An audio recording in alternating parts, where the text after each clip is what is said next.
Dalam sejarahnya, Kroasia adalah negara bagian yang tumbuh dengan tradisi kekuatan militer yang kuat. Di era Kekaisaran Romawi, Barat dan Timur sangat mengandalkan pasukan yang dikenal dengan pasukan Kravat dari Kroasia sebagai tentara bayaran. Pasukan dari Kroasia ini bahkan disebut perintis taktik perang oleh regu infanteri ringan pada abad pertengahan. Di era modern, kekuatan militer Kroasia juga diperhitungkan. Sebagai negara anggota NATO, di awal-awal ketegangan antara Rusia dan Ukraina, Kroasia mengancam akan menarik pasukannya dari NATO jika NATO memilih terlibat. Presiden Kroasia juga kecam pasokan tank ke Ukraina karena dinilai tidak akan menyelesaikan konflik. Tapi pada pertengahan tahun 2023, Kroasia ternyata ikut berperan terhadap pasokan persenjataan yang diterima Ukraina, seperti helikopter, peluncur roket, roket anti-tank, puluhan juta amunisi.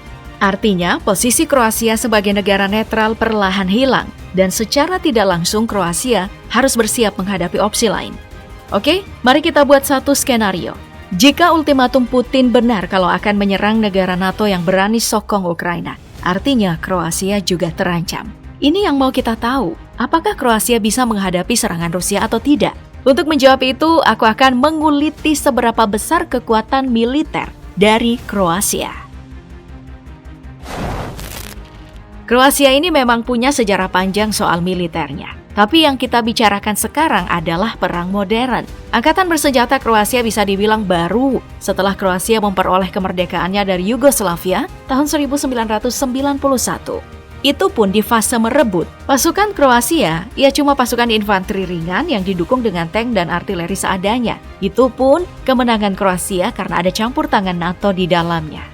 Melihat kondisi itu dan karena sudah berhasil mempertahankan kemerdekaannya, agenda pertama Kroasia adalah meningkatkan pasukannya.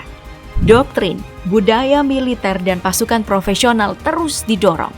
Bukan cuma untuk mempertahankan kemerdekaan, tapi untuk merebut kembali Republik Krajina Serbia yang juga memerdekakan diri secara sepihak. Tahun 1992, Kroasia mulai mendirikan sekolah perwira untuk mengisi kekosongan sebagai komandan peleton dan kompi.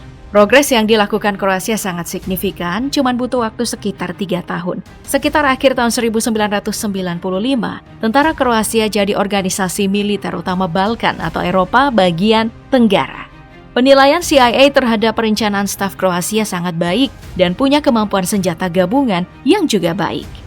Di fase ini juga Kroasia mendapat banyak bantuan senjata berat seperti senjata lapangan Siter 155 mm Argentina, kemudian peluncur roket APR-40 Rumania, 21 jet tempur MiG-21, dan 8 helikopter tempur Mi-24 Hind.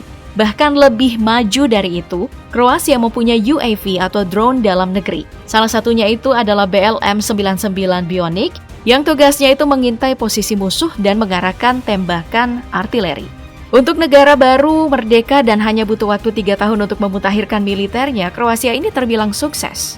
Untuk tahu seberapa besar pengaruh kekuatan militer Kroasia saat itu, analoginya begini. NATO juga ikut membantu dalam merebut kembali Republik Krajina Serbia dan mengakhiri Perang Bosnia. Tapi CIA menilai andilnya tentara Kroasia lebih besar dibandingkan NATO. Ya, ini tanpa memandang enteng kekuatan NATO, bisa dibilang militer Kroasia ini lebih kuat. Sampai di sini kalian paham gak sih seberapa berkembangnya militer Kroasia ini? Di sini nih masalahnya. Setelah perang berakhir, perlahan Kroasia menurunkan jumlah personilnya, bahkan setelah memilih bergabung dengan NATO di tahun 2009. Kalau kita lihat grafiknya, di mana puncaknya itu ada di tahun 1995. Perlahan, jumlah personil semakin merosot. Personil militer Kroasia sekarang cuma sekitar 37.000 dan yang aktif hanya 15.000, cadangannya ada 20.000. Sementara para militernya hanya 2.000 personil. Dan kalau kalian percaya dengan data yang disajikan Global Firepower, di situs ini menunjukkan kalau peringkat Kroasia sekarang ada di urutan 69 dan itu mengalami penurunan. Apa penyebabnya? Sebenarnya begini, masalah utamanya itu adalah anggaran militer. Pasca perang, anggaran militer untuk Kroasia semakin dipangkas. Sampai tahun 2023 cuma sekitar 1,2 miliar US dollar. Dan itu sekitar 1,54% dari PDB. Artinya, angka ini jauh di bawah target NATO agar anggota yang tergabung harus menganggarkan militernya sebesar 2%. Dari kondisi yang dialami Kroasia ini, aku ingin menunjukkan satu fakta. Menurut data yang dirahasiakan sumbernya ya, misi pemerintah Kroasia adalah mengirim sebanyak mungkin jenderal ke masa pensiun karena mereka memakan sebagian besar PDB. Sementara mereka tidak melakukan apa-apa.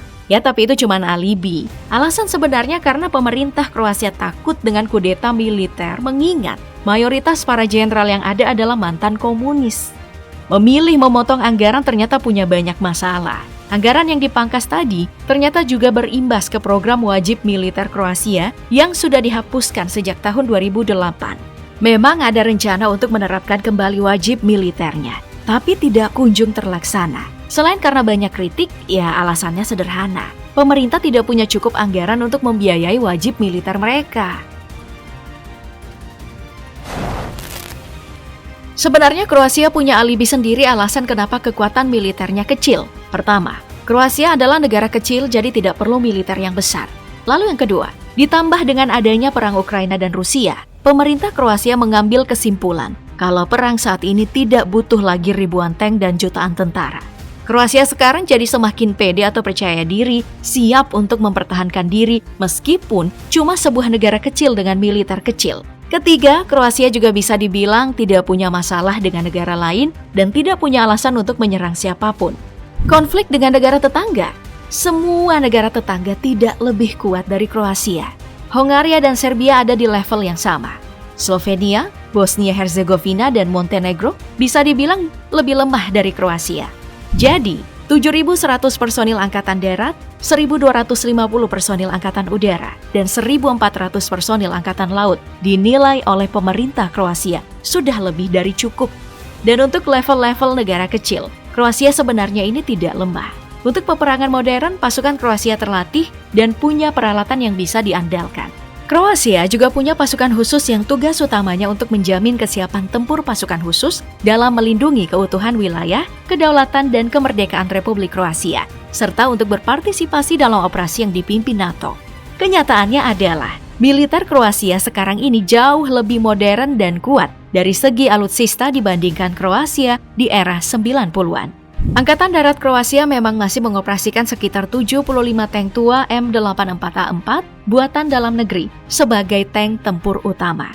Tapi dalam hal pengalaman, tank ini bisa diandalkan. Dan juga sebenarnya tank ini bukan tank era Perang Dunia. M84A4 beroperasi untuk militer Kroasia di tahun 1985. Pemerintah Kroasia sudah punya program untuk memodernisasi tank tempur utamanya untuk menggantikan M84A4. Kalau misalnya opsi memodernisasi tank dengan tank barat seperti Leopard 2, K2 Black Panther Korea, tank Leclerc buatan Prancis tidak jadi didatangkan, maka tank 84A4 akan dimodernisasi ke level tertingginya di tahun 2025.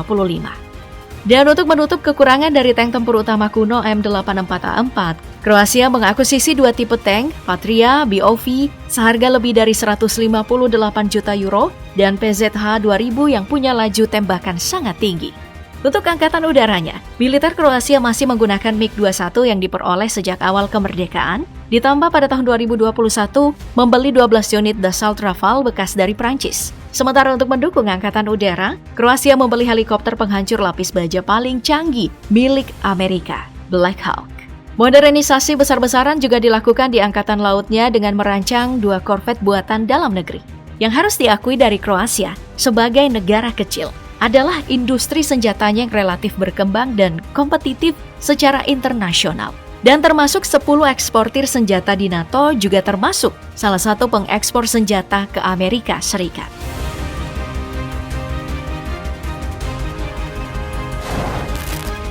Nah, kalau kita bicara tentang apa sebenarnya yang jadi masalah di militer Kroasia, seperti yang sudah disinggung tadi, masalah pemotongan anggaran. Militer Kroasia mengalami pemotongan anggaran yang besar dari tahun 2000 sampai tahun 2010. Imbasnya, militer Kroasia mengalami stagnansi, jalan di tempat, dan tidak banyak investasi. Beberapa proyek bahkan harus dihentikan karena terkendala persoalan anggaran. Merosotnya kekuatan militer Kroasia juga penyebabnya karena fokus pemerintah ada di bidang pariwisata. Tapi, dalam beberapa tahun terakhir, anggota NATO memaksa militer Kroasia untuk kembali berinvestasi pada alutsista canggih.